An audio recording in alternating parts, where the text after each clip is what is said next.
ಹಳಿಯಾಳ ಪಟ್ಟಣದಲ್ಲಿ ಶ್ರದ್ಧಾ ಭಕ್ತಿಯಿಂದ ನಡೆದ ಗುರು ಪೂರ್ಣಿಮೆ ಮತ್ತು ಪೂಜ್ಯ ಶ್ರೀ ಮಂಜುನಾಥ ಭಾರತಿ ಸ್ವಾಮೀಜಿಯವರು ಹಾಡಿರುವ ಶ್ರೀ ಮದ್ಭಗವದ್ಗೀತಾ ಮರಾಠಿ ಅವತರಣಿಕೆ ಲೋಕಾರ್ಪಣೆ.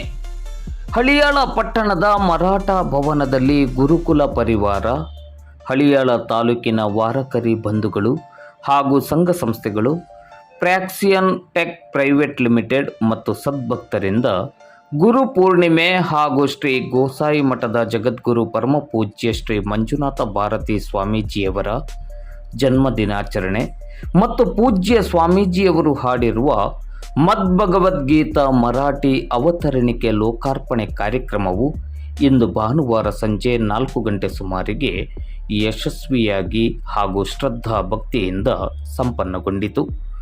ಪೂಜ್ಯ ಶ್ರೀ ಮಂಜುನಾಥ ಭಾರತಿ ಸ್ವಾಮೀಜಿಯವರ ಜನ್ಮ ದಿನಾಚರಣೆಯ ನಿಮಿತ್ತವಾಗಿ ಮರಾಠ ಭವನದ ಮೇಲ್ಗಡೆ ಉಚಿತ ಆರೋಗ್ಯ ಶಿಬಿರವನ್ನು ಹಮ್ಮಿಕೊಳ್ಳಲಾಗಿತ್ತು. ಕಾರ್ಯಕ್ರಮದಲ್ಲಿ ಗೋಪೂಜೆ, ಗುರುದೀಕ್ಷೆ, ಜ್ಞಾನೇಶ್ವರಿ ಪಾರಾಯಣ, ಶ್ರೀ ಮದ್ಭಗವದ್ಗೀತಾ ಪಾರಾಯಣ, ಪೂಜ್ಯ ಶ್ರೀಗಳ ಪಾದಪೂಜೆ ಹಾಗೂ ಆಶೀರ್ವಚನದ ಬಳಿಕ ಮಧ್ಯಾಹ್ನ ಮಹಾಪ್ರಸಾದ ವಿತರಣೆಯನ್ನು ಹಮ್ಮಿಕೊಳ್ಳಲಾಗಿತ್ತು. ಸಭಾ ಕಾರ್ಯಕ್ರಮದ ಅಧ್ಯಕ್ಷತೆಯನ್ನು ವಹಿಸಿ ಆಶೀರ್ವಚನವನ್ನು ನೀಡಿದ ಪರಮಪೂಜ್ಯ ಶ್ರೀ ಮಂಜುನಾಥ ಭಾರತಿ ಸ್ವಾಮೀಜಿಯವರು, ಧರ್ಮದ ಮಾರ್ಗದಲ್ಲಿ ನಡೆಯುವವರನ್ನು ಧರ್ಮವು ಸದಾ ಸಂರಕ್ಷಿಸುತ್ತದೆ. ಧರ್ಮವನ್ನು ರಕ್ಷಿಸಿದರೆ ಅದು ನಮ್ಮನ್ನು ರಕ್ಷಿಸುತ್ತದೆ. ನಾವು ನಮ್ಮ ನೈತಿಕ ಕರ್ತವ್ಯಗಳನ್ನು ಪಾಲಿಸಿದರೆ ನಾವು ಸುರಕ್ಷಿತರಾಗಿರುತ್ತೇವೆ ಮತ್ತು ಯಶಸ್ಸನ್ನು ಪಡೆಯಲು ಸಾಧ್ಯ.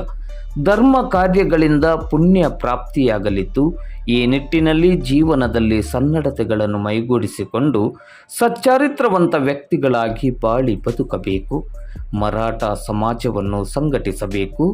ಸಮಾಜ ಬಾಂಧವರು ಸಂಘಟಿತರಾದರೆ ಸಮಾಜದ ಬಲವರ್ಧನೆ ಸುಲಭ ಸಾಧ್ಯ. ಮಕ್ಕಳಿಗೆ ಸುಸಂಸ್ಕೃತವಾದ ಸಂಸ್ಕಾರ ಹಾಗೂ ಯೋಗ್ಯ ಶಿಕ್ಷಣವನ್ನು ನೀಡಲು ಅಗತ್ಯ ಕ್ರಮವನ್ನು ಕೈಗೊಳ್ಳಬೇಕು. ವೇಗವಾಗಿ ಬೆಳೆಯುತ್ತಿರುವ ಆಧುನಿಕತೆಯ ಈ ಸಂದರ್ಭದಲ್ಲಿ ಸಂಸ್ಕಾರ ಸಂಸ್ಕೃತಿ ನಶಿಸುತ್ತಿದೆ.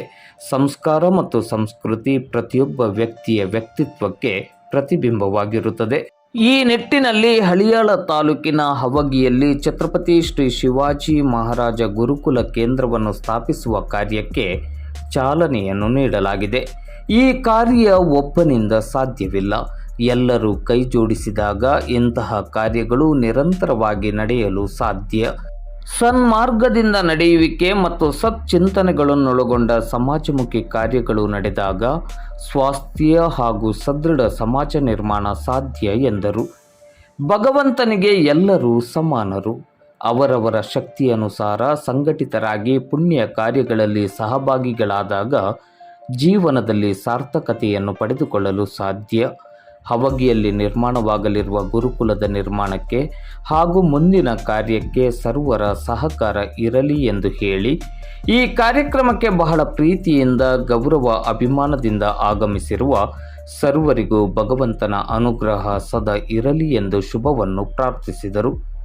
ಕಾರ್ಯಕ್ರಮದಲ್ಲಿ ಮುಖ್ಯ ಅತಿಥಿಗಳಾಗಿ ಭಾಗವಹಿಸಿ ಮಾತನಾಡಿದ ಹಿರಿಯ ವೈದ್ಯರಾದ ಡಾಕ್ಟರ್ ಮೋಹನ್ ಪಾಟೀಲ್ ಅವರು, ಪೂಜ್ಯ ಶ್ರೀ ಮಂಜುನಾಥ ಭಾರತಿ ಸ್ವಾಮೀಜಿಯವರ ಮಹೋನ್ನತ ಕಾರ್ಯ ನಮಗೆಲ್ಲ ಸದಾ ಪ್ರೇರಣೆ ಮತ್ತು ಸ್ಫೂರ್ತಿದಾಯಕವಾಗಿದೆ.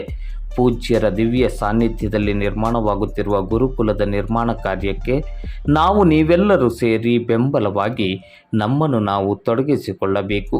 ಪೂಜ್ಯರ ನೇತೃತ್ವದಲ್ಲಿ ಹಳಿಯಾಳದಲ್ಲಿ ಚಾರಿಟೇಬಲ್ ಆಸ್ಪತ್ರೆ ಹಾಗೂ ಶಿಕ್ಷಣ ಸಂಸ್ಥೆಗಳು ಪ್ರಾರಂಭವಾಗುವ ಮೂಲಕ ಈ ಭಾಗದಲ್ಲಿ ಮತ್ತಷ್ಟು ಅಭಿವೃದ್ಧಿಯ ಶಕೆ ಆರಂಭವಾಗಬೇಕೆಂದರು.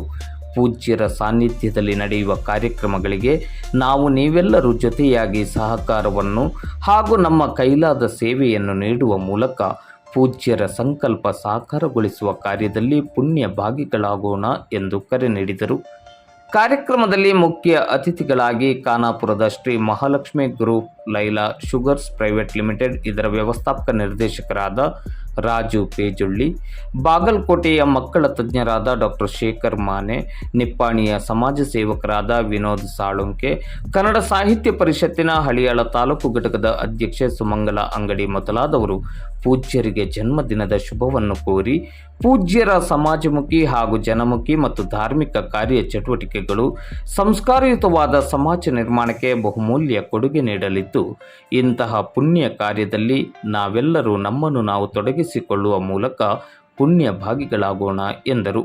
ವೇದಿಕೆಯಲ್ಲಿ ವಿಶ್ವ ಮಾನವ ಹಕ್ಕುಗಳ ಸಂಘಟನೆಯ ಹಳಿಯಾಳ ತಾಲೂಕು ಘಟಕದ ಅಧ್ಯಕ್ಷೆ ಪೂಜಾ ಧೂಳಿ, ಪ್ರಮುಖರಾದ ಅಳ್ಳುಳ್ಳಿಯ UK ಬುಬಾಟಿ, Y ಬುಬಾಟಿ, RS Arashinageri, KPCC ಸದಸ್ಯರಾದ ಸುಭಾಷ್ ಕೋರ್ವೇಕರ್, ಉದ್ಯಮಿಗಳಾದ ನಾರಾಯಣ್ ಟೋಸೂರ್, ಚಿಬ್ಬಲ್ಗೇರಿಯ ಪ್ರಕಾಶ್ ಯು ಪಾಕ್ರೆ, ಹಳಿಯಾಳ ಪುರಸಭೆಯ ಸ್ಥಾಯಿ ಸಮಿತಿಯ ಅಧ್ಯಕ್ಷರಾದ ಅನಿಲ್ ಚೌಹಾಣ್, ಕಾಂಗ್ರೆಸ್ ನಗರ ಘಟಕದ ಅಧ್ಯಕ್ಷರಾದ ಶಂಕರ್ ಬೆಳಗಾಂವ್ಕರ್, ಪ್ರಮುಖರಾದ ಅಶೋಕ್ ಮಿರಾಶಿ, ಜೀಜಾಮಾತಾ ಮಹಿಳಾ ಮಂಡಳದ ಅಧ್ಯಕ್ಷೆ ಮಂಗಳಾ ಕಶೆಲ್ಕರ್, ವೀರ ಶಿವಾಜಿ ಸೇನೆಯ ರಾಜ್ಯ ಪ್ರಧಾನ ಕಾರ್ಯದರ್ಶಿ ನಾಗರಾಜ್ ನನ್ನೂರಿ, ಹಿರಿಯ ಮುಖಂಡರಾದ ಸಂಕನಕೊಪ್ಪದ ಎಸ್ಕೆ ಗೌಡ, ಸಾತ್ನಳ್ಳಿಯ ರುದ್ರಗೌಡ ಪಾಟೀಲ್, ಹಳಿಯಾಳ ತಾಲೂಕು ವಿಶ್ವ ಹಿಂದೂ ಪರಿಷತ್ ಅಧ್ಯಕ್ಷರು ಹಾಗೂ ಉದ್ಯಮಿಗಳಾದ Shripati Bhat, L R. Arshinageri, R N. Patil, Sandeep Kumar Bobbate, Choodappa M Bobbate, Demanna Wadkar, doctor Vaishali Mane, doctor Vinayak Takkannavar, doctor Ganesh Arsingeri, doctor Renuka Takkannavar, doctor Deepa Mangala, Vinod ಅರ್ಸಿನ್ಗೇರಿ, Parashuram Madiwal ಹಾಗೂ ಮೊದಲಾದವರು ಉಪಸ್ಥಿತರಿದ್ದರು. ಪ್ರಕಾಶ್ ಪಾಕ್ರೆಯವರು ಸ್ವಾಗತಿಸಿದರು. ಪತ್ರಕರ್ತ ಯೋಗರಾಜ್ ಎಸ್ಕೆ ಪ್ರಾಸ್ತಾವಿಕವಾಗಿ ಮಾತನಾಡಿದರು. ಶಾಂತಾರಾಮ್ ಚಿಬ್ಬಲ್ಕರ್ ಅವರು ಪೂಜ್ಯರನ್ನು ಹಾಗೂ ಅತಿಥಿಗಳನ್ನು ಪರಿಚಯಿಸಿದರು. ಪಿ.ಡಿ. ಮಡಿವಾಳ್ ಅವರು ವಂದಿಸಿದರು. ಶಿಕ್ಷಕಿ ಭಾರತಿ ನಲ್ವಡೆ ಅವರು ಕಾರ್ಯಕ್ರಮವನ್ನು ನಿರೂಪಿಸಿದರು. ಆರೋಗ್ಯ ಶಿಬಿರದಲ್ಲಿ ಹಿರಿಯ ವೈದ್ಯರು ಹಾಗೂ ತಜ್ಞ ವೈದ್ಯರು ಭಾಗವಹಿಸಿದ್ದರು. ಆರೋಗ್ಯ ಶಿಬಿರಕ್ಕೆ ಸಾರ್ವಜನಿಕ ಆರೋಗ್ಯ ಇಲಾಖೆ ಹಳಿಯಾಳ ತಾಲೂಕು ಆಸ್ಪತ್ರೆ ಮತ್ತು ದಾಂಡೇಲಿಯ ಸಾರ್ವಜನಿಕ ಆಸ್ಪತ್ರೆಯ ಅಧಿಕಾರಿಗಳು ಹಾಗೂ ಸಿಬ್ಬಂದಿಗಳು ಸಹಕರಿಸಿದರು. ಕಾರ್ಯಕ್ರಮದಲ್ಲಿ ವಾರಕರಿ ಸಮಾಜ ಬಾಂಧವರ ಭಜನಾ ಕಾರ್ಯಕ್ರಮ ಎಲ್ಲರ ಗಮನ ಸೆಳೆಯಿತು. ಭಾಗದ ಜನಪ್ರಿಯ ವೈದ್ಯರು, ಹಿರಿಯರು, ವಿಶೇಷವಾಗಿ ಸಾವಿರಾರು ಜನರ ಜೀವವನ್ನು ಉಳಿಸಿದಂತಹ ಹೆಮ್ಮೆ ಮತ್ತೆ ಪುಣ್ಯದ ಕಾರ್ಯದಲ್ಲಿ ತಾವು ಭಾಗಿಯಾಗಿದ್ದೀರಿ. ಇದರ ಜೊತೆಯಲ್ಲಿ ಇವತ್ತು ಹಳಿಯಾಳದಲ್ಲಿ ಬಹಳ ವಿಶೇಷವಾಗಿ ಆರೋಗ್ಯ ಶಿಬಿರವನ್ನು ಆಯೋಜಿಸಲಾಗಿದೆ. ತಾವು ಇದರಲ್ಲಿ ಪ್ರಮುಖ ಪಾತ್ರವನ್ನು ವಹಿಸ್ತಾ ಇದ್ದೀರಿ. ಏನ್ ಹೇಳ್ತೀರಿ ಸರ್? ಎಸ್, ಈ ಮಂಜುನಾಥ ಸ್ವಾಮಿ ಅವರು ಅವರ ಸ್ವಾಮೀಜಿ ಆಗೋಕ್ಕಿಂತ ಮೊದಲಿಂದ ಪರಿಚಯ ಇತ್ತ. ಅವರು ನಾವು ತುಂಬ ಕ್ಲೋಸ್ ಇದ್ದೇವೆ. ಸೊ ಯಾವಾಗಲೂ ಅವರು ನಮ್ಮ ಯಾವುದೋ ಪ್ರೋಗ್ರಾಮ್ ಇದ್ರೂ ಅವ್ರು ಬರ್ತಾರೆ. ಮತ್ತು ಅವ್ರಿಗೆ ದೂರದೃಷ್ಟಿ ಇದೆ. ನಮ್ಮ ಹಳಿಯಾಳ ತಾಲೂಕಾಗಲಿ ದಾಂಡೇಲಿ ಆಗಲಿ ಶೈಕ್ಷಣಿಕ ಆರೋಗ್ಯ ಇದರ ಬಗ್ಗೆ ಅವರು ನಮ್ಮ ಜನರಿಗೆ ತಿಳುವಳಿಕೆ ಕೊಡಬೇಕು ಮತ್ತು ಜಾಸ್ತಿ ಸೌಲಭ್ಯವನ್ನು ಕೊಡಬೇಕಂತೇಳಿ ಅವ್ರ ಆಸೆ ಇದೆ. ಸೊ ಅವರಿಗೆ ನಾವು ಸಹಕಾರ ಮಾಡಬೇಕಂತೇಳಿ ಇವತ್ತು ಈ ಕ್ಯಾಂಪಿಗೆ ಬಂದಿದೆ. ಒತ್ತಡದ ನಡುವೆ ಕೂಡ ತಮ್ಮ ಅಭಿಪ್ರಾಯ ಹಂಚಿಕೊಂಡಿರೋದಕ್ಕೆ ಧನ್ಯವಾದಗಳು. ಡಾಕ್ಟರ್ ಮೋಹನ್ ಪಾಟೀಲ್ ಅವರು ಕೇವಲ ಹಳಿಯಾಳ ದಾಂಡೇಲಿ ಜೋಯಿಡ ಅಲ್ಲ, ಇಡೀ ಉತ್ತರ ಕನ್ನಡ ಜಿಲ್ಲೆಗೆ ಹೆಮ್ಮೆ ಮತ್ತು ಗೌರವ. ಧನ್ಯವಾದಗಳು ಸರ್.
ಹಾಗೂ ಸಾಧು ಸಂತರ ಸಂದರ್ಭದಲ್ಲಿಸಿಕೊಂಡು 1980ರಲ್ಲಿ ಒಂದು ರೀತಿ ಜನಿಸಿರುವಂತಹ ಶ್ರೀಯುತರು ಶ್ರೀ ಲಕ್ಷ್ಮೀ ಮಂದಿರದಲ್ಲಿ ಪ್ರತಿನಿತ್ಯ ನಡೆಯುವಂತಹ ಭಜನೆ ಸತ್ಸಂಗಗಳಲ್ಲಿ ಭಾಗವಹಿಸಿರುವಂತರು. ಇವರ ಆಧ್ಯಾತ್ಮಿಕ ಸಾಧನೆಯ ಗೃಹ ಪ್ರವೇಶ ಮಧ್ಯದಲ್ಲಿರುವಂತಹ ಮನೆಯನ್ನ ಬಿಟ್ಟು ಆ ಒಂದು ಅಧ್ಯಾತ್ಮಕತೆ ಬಲವನ್ನು ತೋರಿಸಿರುವಂತದ್ದು. ಸದ್ಗುರು ನಾರಾಯಣ ಮಹಾರಾಜರ ಬಳಿ ಧಾರ್ಮಿಕ ಗ್ರಂಥಗಳ ಅಧ್ಯಯನ, ಪರಮಾತ್ಮನ ಆತ್ಮಕತೆಗಾಗಿ ಲೌಕಿಕ ಜಗತ್ತಿನ ಕಡೆಗೆ ವಿಮುಖ ಮಾಡಿರುವಂತಹ ಪೌರ ಪೂಜ್ಯರು 14ನೇ ವಯಸ್ಸಿನಲ್ಲಿ ಗೃಹತ್ಯಾಗವನ್ನು ಮಾಡಿ ಪಾಂಡುರಂಗನ ವಿಶೇಷ ಕೃಪೆಗಾಗಿ ಪಂಢರಪುರದತ್ತ ಪ್ರಯಾಣವನ್ನು ಬೆಳೆಸುತ್ತಾರೆ. ಅಲ್ಲಿರುವಂತಹ ಪರಮ ಪೂಜ್ಯ ವಸಂತ ಮಹಾರಾಜ ಕುಳ್ಳಿಯವರ ಬಳಿಯಲ್ಲಿ ಅನೇಕ ವರ್ಷಗಳ ಕಾಲ ಸೇವೆಯನ್ನು ಸಲ್ಲಿಸಿ ಅವರ ಅನುಗ್ರಹವನ್ನು ಪಡೆದು ಮುಂದೆ ದತ್ತಪೀಠದ ಮಹಾನ್ ತಪಸ್ವಿಗಳಾಗಿರುವಂತಹ ಪರಮ ಪೂಜ್ಯ ಪರಮಾತ್ಮ ಮಹಾರಾಜರ ಹಾಗೂ ಶ್ರೀ ದೇವಿದಾಸ್ ಮಹಾರಾಜರ ಸನ್ನಿಧಿಯಲ್ಲಿ ಕೆಲವು ವರ್ಷಗಳ ಸೇವೆ ಸಲ್ಲಿಸಿ ಗುರು ಮೇಲಿನ ಹಲವಾರು ಗ್ರಂಥಗಳ ಅಧ್ಯಯನವಿದು ಜ್ಞಾನ ಸಂಪಾದನೆಗಿದ್ದು ಈ ಪಂಡಿತ ಶ್ರೀ ಅರುಣ್ ಕುಲಕರ್ಣಿ, ಪಂಡಿತ ಶ್ರೀ ಮಧುಕರಾಜಿ ಇಂಥ ಅನೇಕ ಗುರುಗಳ ಮಾರ್ಗದರ್ಶನ ಪಡೆದಿದ್ದಾರೆ. ಹೆಚ್ಚಿನ ವಿದ್ಯಾಭ್ಯಾಸಕ್ಕಾಗಿ ಕಾಶಿಯತ್ತ ಜ್ಞಾನನಗರ ಎನ್ನುವಂತಹ ಕಾಶಿಯತ್ತ ಪ್ರಯಾಣವನ್ನು ಬೆಳೆಸಿ ಆಧ್ಯಾತ್ಮಿಕ ಲೋಕದ ಅಭಿಲಾಷೆಯ ಜೊತೆಗೆ ಅವರು ಜ್ಞಾನ ಸಾಗರದತ್ತ ಕಾಶಿಯತ್ತ ತಮ್ಮ ಪಯಣವನ್ನು ಬೆಳೆಸಿ ಅಲ್ಲಿ ಹಲವು ದಿನಗಳವರೆಗೆ ಅಧ್ಯಯನ ನಡೆಸುವಂಥದ್ದು. ಮಹಾಮಂಡಲೇಶ್ವರ ಶ್ರೀ ಪ್ರಣವ ಚೈತನ್ಯ ಪೂರಿಸಿ ಶ್ರೀ ಕಾಶಿ ಜಗದ್ಗುರು ಡಾಕ್ಟರ್ ಚಂದ್ರಶೇಖರ್ ಶಿವಾಚಾರ್ಯ ಮಹಾ ಪಾದಂಗಳವರು ಶ್ರೀ ಮಹಾರಾಜರ ತಂದೆಯವರು ಶಹಾಜಿ ಮಹಾರಾಜರು ಆ ಸಮಯದಲ್ಲಿ ಕಟ್ಟಿರುವಂತಹ ಏನು ನಮ್ಮ ಭವಾನಿ ಪೀಠ, ಆ ಭವಾನಿ ಪೀಠದ ಮರಾಠ ಜಗದ್ಗುರುಗಳಾದ ಮಂಜುನಾಥ್ ಭಾರತಿ ಸ್ವಾಮೀಜಿಗಳು ನಮ್ಮ ಹಳಿಯಾಳ ತಾಲೂಕಿನವರು ಅಂತ ಹೇಳಿದ್ರೆ ನಮಗೆ ಬಹಳ ಆನಂದ ಆಗ್ತದೆ. ಈ ಹಿಂದೆ ಹಲವಾರು ಸ್ವಾಮೀಜಿಗಳು ಅಲ್ಲಿ ಪೀಠವನ್ನ ಅಲಂಕಾರ ಮಾಡಿದ್ರು. ಆದರೆ ಇಂದು ನಮ್ಮ ಹಳಿಯಾಳ ತಾಲೂಕಿನ ಬಿಜೆಹಳ್ಳಿ ಗ್ರಾಮದವರಾದ ಶ್ರೀ ಶ್ರೀ ಶ್ರೀ ಮಂಜುನಾಥ್ ಭಾರತಿ ಮಹಾಸ್ವಾಮಿಗಳು ಮರಾಠ ಜಗದ್ಗುರುಗಳಾಗಿ ಯಾವಾಗಿಂದ ಪೀಠಾಧ್ಯಕ್ಷರಾಗಿ ಅವರು ಬಂದರು, ಅಂದಿನಿಂದ ಇಂದಿನವರೆಗೆ ನಮ್ಮ ಇಡೀ ರಾಜ್ಯದಲ್ಲಿ ಒಂದು ತಾಲೂಕು ಹಾಗೂ ಒಂದು ಜಿಲ್ಲೆಯನ್ನ ಬಿಡದೆ ಎಲ್ಲೆಡೆ ಅವರು ಕಾಲಿಗೆ ಚಕ್ರ ಕಟ್ಟಿಕೊಂಡಂತೆ ಸುತ್ತಾರ್ಥ ಮರಾಠ ಸಮಾಜ ಸಂಘಟನೆಯನ್ನ ಮಾಡ್ತಾ ಇದ್ದಾರೆ. ಅವರು ಜಾತಿ ಭೇದವಿಲ್ಲದೆ ಪ್ರತಿಯೊಂದು ಸಮಾಜವನ್ನ ಜೊತೆಯಲ್ಲಿ ತೆಗೆದುಕೊಂಡು ಅದೇ ರೀತಿ ಮರಾಠ ಸಮಾಜದ ಅಭಿವೃದ್ಧಿಗೆ ಶ್ರಮಿಸ್ತಾ ಇದ್ದಾರೆ. ಪಡುವುದಿಲ್ಲ. ನಾವು ಹಳಿಯಾಳದಲ್ಲಿ ಮರಾಠ ಭವನದ ಪಕ್ಕದಲ್ಲೇ ಗುರುಭವನ ನಿರ್ಮಾಣವಾಗಿದೆ. ಅವರು ಪ್ರತಿ ಸರಿ ಹಳಿಯಾಳಕ್ಕೆ ಬರ್ತಾರೆ. ಅವರಿಗೆ ಬಹಳಷ್ಟು ಸರಿ ಅವರು ಏನು ಊಟದ ತೊಂದರೆ ಕೂಡ ಆಗ್ತಾ ಇದೆ. ಸಮಾಜದವರು ಅದನ್ನ ಅರ್ಥ ಮಾಡ್ಕೊಬೇಕು. ಅವರು ಸಮಾಜದ ಅಭಿವೃದ್ಧಿಗೆ ಸಾಕಷ್ಟು ಶ್ರಮವಹಿಸ್ತಾ ಇದ್ದು ಹಲವಾರು ಕಾರ್ಯಕ್ರಮಗಳನ್ನ ಅವರು ಆಯೋಜನೆ ಮಾಡ್ತಾ ಇದ್ದಾರೆ. ಹಳಿಯಾಳ ತಾಲೂಕಿನಲ್ಲಿ ಮರಾಠ ಸಮಾಜದ ಅತ್ಯಂತ ದೊಡ್ಡ ಕಾರ್ಯಕ್ರಮಗಳು ಅವರ ಸಾನ್ನಿಧ್ಯದಲ್ಲಿ ನಡೆದಿವೆ. ಗೋವಾ ಸಿಎಂ ಅವರು ಕೂಡ ಹಳಿಯಾಳಕ್ಕೆ ಬಂದು ಕಾರ್ಯಕ್ರಮದಲ್ಲಿ ಭಾಗವಹಿಸಿದ್ರು. ಅದೇ ರೀತಿ ಪ್ರಹ್ಲಾದ್ ಜೋಶಿ ಅವರು ಕೇಂದ್ರ ಸಚಿವರು ಕೂಡ. ಹೀಗಾಗಿ ಸ್ವಾಮೀಜಿಯವರ ಮಾರ್ಗದರ್ಶನದಲ್ಲಿ ನಾವೆಲ್ಲರೂ ನಡೀತಾ ಇದ್ದೇವೆ. ಸ್ವಾಮೀಜಿಯವರ ಮಾರ್ಗದರ್ಶನದಲ್ಲಿ ಗುರುಕುಲ ಕೂಡ ನಿರ್ಮಾಣವಾಗಲಿದೆ.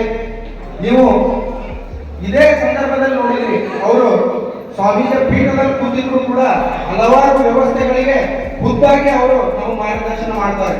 ಅವರ ಮಾರ್ಗದರ್ಶನದಲ್ಲಿ ನಾವು ಇಂದು ಹಲವಾರು ಕಾರ್ಯಕ್ರಮಗಳನ್ನ ಆಯೋಜನೆ ಮಾಡುವಂತಹ ಶಕ್ತಿ. आणि स्वामींचा आदेश असायला की मराठा समाजाचा कार्यक्रम आहे आणि म्हणून तुम्ही आलं पाहिजे. मी एका बिडी कंपनीचा आणि रिक्षावाल्याचा मुलगा आहे. पहिला पैशाची स्ट्रोक म्हणजे थोडंफार आपल्या खिशात पाहिजे हे झाल्यानंतर समाजाची भावना घेऊन गेलो आणि स्वामींचा माझे 1 वर्षापूर्वी ओळख झाली आणि त्या दिवसापासून असं ठरवलं की संध्याकाळी 5 वाजल्यानंतर आपण समाजासाठी दिलं पाहिजे. बघा राजकारणी लोकांनी बघितला तर असतील कुणी राजकारणी मध्ये ರಕ್ತವನ್ನ ಎಲ್ಲವನ್ನು ಟೆಸ್ಟ್ ಮಾಡಿಸಿ ಕಳಿಸುವಂತ ವ್ಯವಸ್ಥೆಯನ್ನ ಮಾಡಿದ್ರೆ ಅದು ಶ್ರೀ ಶ್ರೀ ಶ್ರೀ ಮಂಜುನಾಥ ಸ್ವಾಮೀಜಿ ಅಂತ ಹೇಳಿಕೆ ನಾನು ಬಯಸ್ತೇನೆ. ಇವತ್ತು ಶ್ರೀ ಶ್ರೀ ಮಂಜುನಾಥ ಸ್ವಾಮೀಜಿಯವರು ಹಳ್ಯಾಳದ ಪ್ರಸಿದ್ಧ ಅಲ್ಲ, ಬೆಂಗಳೂರಿಗೆ ಪ್ರಸಿದ್ಧ ಅಲ್ಲ,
म्हणतो एकदा सगळ्यांना जाऊ नका. हा प्रोग्राम आणि पुन्हा केव्हा भेटतो का? हा प्रोग्रामसाठी मी 15 दिवसापासून गटात आहे. रात्र दिवस हा प्रोग्राम अशा पद्धतीने करावा म्हणून. आणि माझ्याबरोबर अनेक जण बेळगावकर टीम आमचे पेंडाल संयोजक देवांना वाडकर, समस्त बसणारी भांडे सामान माईक समस्त व्यवस्था केलेली आहे. आणि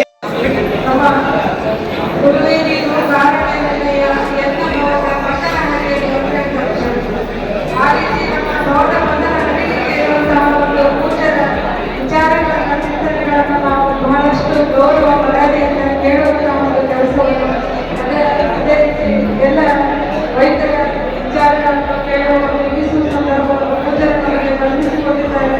ಅದನ್ನು ನಾವು ಸದುಪಯೋಗಪಡಿಸಿಕೊಂಡು ನಮ್ಮ ಗುರುವಿನ ಗುಲಾಮರ ಆಗುವ ತನಕ ದೊರೆಯದನ್ನ ಮುಕ್ತಿ ಅನ್ನೋದನ್ನು ತಿಳ್ಕೊಂಡು ಗುರುವಿಗೆ ಗುಲಾಮರಾಗಿ ನಮ್ಮ ಬದುಕನ್ನು ಸಾರ್ಥಕಪಡಿಸಿಕೊಳ್ಬೇಕಂತ ಹೇಳಿ त्यांना समाज सुधारणा, शैक्षणिक आणि आरोग्य ह्या गोष्टीवर त्यांनी जास्त भार दिला आहे. त्यांच्या कामाबद्दल तुम्ही सगळ्यांनी बऱ्याच जणांनी व्यक्त केलेलं आहे. पण माझी अशी आशा आहे की आम्ही हल्ल्याळ तालुक्यामध्ये जवळजवळ 80% वर मराठी लोक आहेत आणि प्रत्येक गावामध्ये बरेच जण पुढे आलेले आहेत शिक्षणामध्ये, वृत्तीमध्ये आणि आर्थिक परिस्थितीमध्ये. तरी पण आमचा समाज असा ओळखलेला नाही आहे. आमचा समाज खूप मागे आहे. आमच्या समाजाच्या शैक्षणिक संस्था नाही आहेत, काही सोयी नाहीत, शिक्षणासाठी सोयी नाहीत, कॉलेजेस नाहीत, पॅरामेडिकल कोर्सेस नाहीत, हॉस्टेल्स नाही आहेत. आमची बरेच मुलं अजून कन्नडमध्ये शिकतात. हल्ल्याळ सोडलं तर मला वाटतं कुठल्याही खेड्यामध्ये इंग्लिश शाळा नाही आहे. सो मला काय वाटतं की प्रत्येक गावामध्ये शिकलेले लोक, वृत्तीमध्ये पुढे आलेले लोक एकत्र येऊन मोठ्या मोठ्या गावामध्ये तेरगाव, मंगळवाड, मुरकवाड अशी जी मोठी खेडी आहेत तिथं आम्ही इंग्लिश शाळा सुरू करायला पाहिजे. आणि आम्ही कधी पण स्वामीजीचं पण ओपिनियन तर हेल्प घेऊ शकतो. जोपर्यंत आमची मुलं शिकत नाही तोपर्यंत आमचं फॅमिली नाही तर गाव पुढे येते. फक्त मोजकी लोक शिकून वृत्ती करून पुढे येणं हे काय महत्त्वाचं नाही आहे. जे पुढे येतात ते आपल्या स्वतःच्या कष्टामुळे येतात. पण कष्ट करायचं पण आमच्या समाजामध्ये जरा कमी दिसून येतं. सो माझी एक कळकळी विनंती आहे की एक तर शाळा आम्ही इंग्लिश मीडियम मोठ्या मोठ्या गावामध्ये सुरू करायला पाहिजे. त्याला प्रत्येक खेड्यामध्ये प्रत्येक माणसाचं हातभार आणि आर्थिक मदत लागू शकते. ते आमच्या स्वतःसाठी नाही. आता आमची मुलं शिकून मोठी झाली तरी आम्ही आमच्या गावामध्ये थोडंफार आर्थिक सोयी देऊन येणाऱ्या पुढच्या पिढीसाठी काहीतरी करायला पाहिजे. त्याचप्रमाणे आमच्या मुलांना हॉस्टेल्स नाही आहेत. हल्ल्याळमध्ये वगैरे असं राहण्याची सोय नाही आहे. बरीच मुलं लांबून इथं कॉलेजला येतात, कुठे छोट्या घरामध्ये राहतात, त्यांना काय जास्त मार्गदर्शन नसतं. सो माझी स्वामीजींना एक विनंती आहे की ह्या दृष्टीने आम्ही विचार करायला पाहिजे. आणि आम्ही इव्हन चॅरिटेबल हॉस्पिटल मराठाच्या समाजाच्या वतीने सुरू करायला पाहिजे. तिथं आम्ही पण विनायक आम्ही पण वीकली वन्स एकदा फ्री चेकअप करू शकतो. कारण हल्ल्याळमध्ये एक मराठा समाजाचं एक चॅरिटेबल हॉस्पिटल सुरू करण्यामध्ये काही हे नाही. आम्ही बिल्डिंग्सवर जे बांधतो ते शाळेसाठी नाहीतर आरोग्य सोयीसाठी नाहीतर हॉस्टेलसाठी उपयोग करून गेला पाहिजे. नंतर अशा मोठ्या बिल्डिंग जास्त उपयोग होत नाही. म्हणजे वर्षात एक 4-5 फंक्शन्स करतो, नंतर ते अनयुटिलाइज राहतात आणि मेंटेन होत नाही. आणि हा बराच पैसा घातलेला आहे बिल्डिंगमध्ये वगैरे. सो पुढचं आमचं जे गुरुकुल आहे तिथं पण आम्ही ह्या दृष्टीने विचार केलेला बरा. ಅವರ ಈ ಸಂಕಲ್ಪದಲ್ಲಿ ನಾವೆಲ್ಲರೂ ಕೂಡ ಕೈ ಜೋಡಿಸೋಣ. ಈಗಾಗಲೇ ಡಾಕ್ಟರ್ ಮೋಹನ್ ಪಾಟೀಲ್ ಅವರು ಹೇಳಿದಂತೆ ಶಿಕ್ಷಣ ನಮಗೆ ಬಹಳ ಅವಶ್ಯಕತೆ ಆದಂಥದ್ದು. ಪ್ರತಿ ಯಾವುದೇ ಕಾರ್ಯಕ್ರಮಗಳಲ್ಲಿ ಹೋದಾಗ ನಮ್ಮ ಸಮಾಜದ ಕಾರ್ಯಕ್ರಮಗಳಲ್ಲಿ ಅದನ್ನೇ ಪ್ರತಿಪಾದಿಸ್ತಾ ಇರ್ತೇನೆ. ನಮ್ಮ ಬಾಗಲಕೋಟೆಯಲ್ಲೂ ಕೂಡ ನಾವು 2 ಶಿಕ್ಷಣ ಸಂಸ್ಥೆಗಳನ್ನು ಅಧ್ಯಕ್ಷನಾಗಿ ನಡೆಸ್ತಾ ಇದ್ದೇನೆ. ಒಂದು ಶಿಕ್ಷಣ ಸಂಸ್ಥೆಯಲ್ಲಿ ನಾವು ಬರೀ ಮರಾಠ ಸಮಾಜದವರು ಸೇರಿ ಮಾಡಿದ್ದೇವೆ. ಇನ್ನೊಂದರಲ್ಲಿ ಬೇರೆ ಬೇರೆ ಸಮುದಾಯದವರನ್ನು ಕಟ್ಕೊಂಡು ನಾನು ಶಿಕ್ಷಣ ಸಂಸ್ಥೆಯನ್ನು ಮಾಡಿ ಅದಕ್ಕೂ ನಾನು ಅಧ್ಯಕ್ಷರಿದ್ದೇನೆ. ಮಹಾರಾಜ್ ಆದಿಗುರು ಶಂಕರಾಚಾರ್ಯ ಬಸವಾದಿ ಕನಕಾದಿ शरणम भारतीय ऋषि परंपरा भारत माता हे सर्वांना या शुभ सुंदर मी स्मरण करून आज या गुरुपौर्णिमे आणि भगवद्गीता मराठी अवतरणिके ह्या उद्घाटनाच्या उत्सवाला उपस्थित असणारे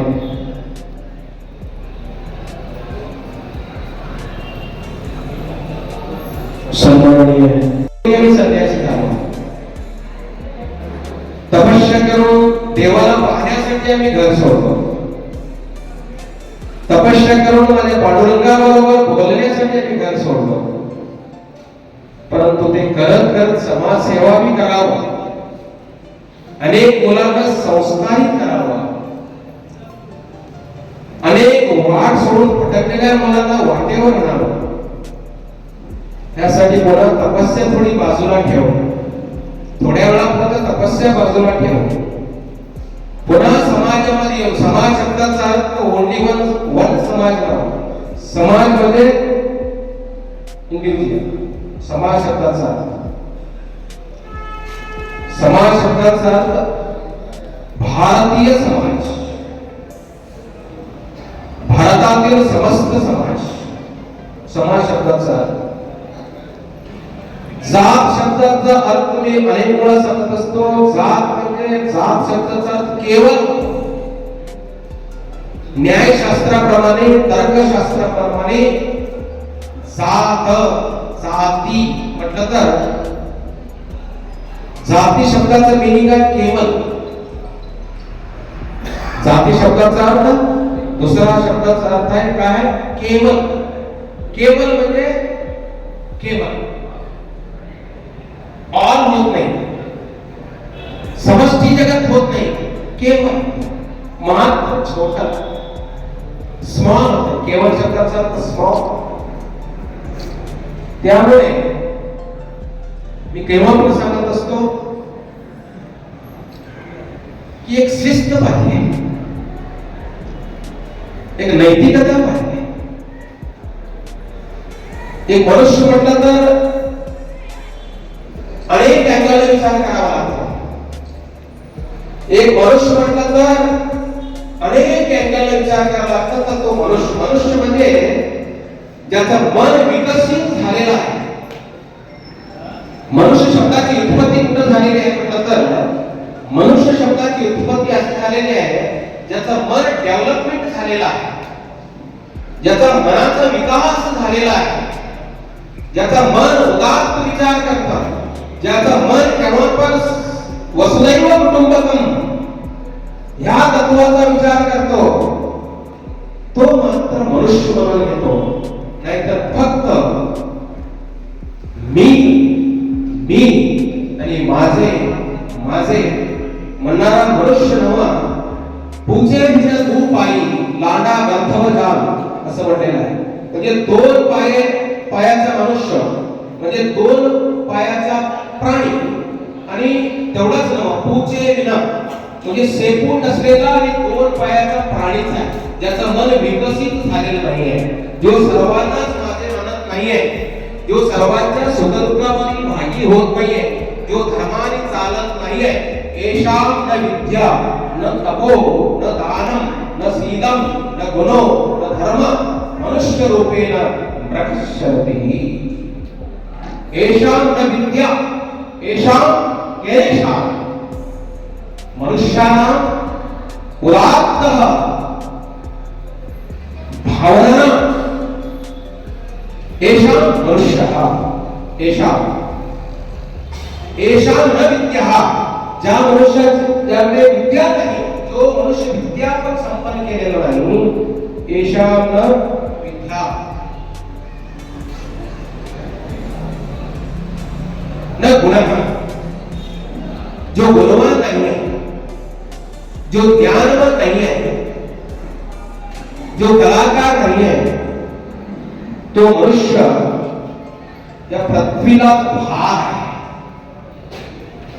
फक्त घराला भार नाहीये, घर पृथ्वी सोडून नाही ना, पृथ्वीवरच असल्यामुळं जो माणूस दुसऱ्याला उपयोग नाहीये, शॉर्ट मध्ये सांगायचं म्हटलं तर ज्याचा अधिकार दुसऱ्याला उपयोग नाहीये, ज्याची मिथ्या दुसऱ्याला उपयोग नाहीये, ज्याची बुद्धी दुसऱ्याला उपयोग नाहीये, ज्याचं धन दुसऱ्याला उपयोग नाहीये, तो मनुष्य फक्त समाजालाच भार नाहीये, फक्त समाजालाच कंटक नाहीये, या भूमीलाच कंटक आहे, या भूमीलाच त्याचा भार आहे असं शास्त्राचं निवेदन आहे.